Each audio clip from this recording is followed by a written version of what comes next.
কোনো কেসও আইছে না। এ তোর কাছে কেস এসে কেন করি? তোর ল্যাপটপ কিছু নাই, একটা করে গুলিও নাই, একটা কেস হলাম সলভ করে পারলু না তুই, আর কেন করি তোর কাছে কেস আইছে? এ সম্মান দেই বুদ্ধ নাং ছাড় ক। ল্যাপটপ কিছু নেই, ওকে সম্মান দেয়। আবার কেন করে চাকরি করবো? একটা দিয়ে 7 দিন হাতে পড়িয়েছি। সহ্য করা যাচ্ছে না, তোমার এই ল্যাবেরই ব্যবস্থা করি। চলো তো। বাবা এটা যে মশা। আরে এই করে গেল রে, বুদ্ধ নাম করে গেল। সম্মান দে, আমি এখানে এই যে তোমাদের সামনে ল্যাব। এ স্যার কেমন লেবো জানলে? এটা গেট টেট কিছু নাই, এত যদি হামলা হয় তখন কি করবো? নিচে দেখ গেট, এখানে গেট না আগে দেবো।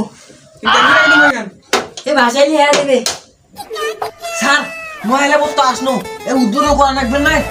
এ তারও ব্যবস্থা আছে। এ অভিজিৎ আন্তরে থাকেন থাকেন। স্যার সেই জিনিস, স্যার সেই জিনিস।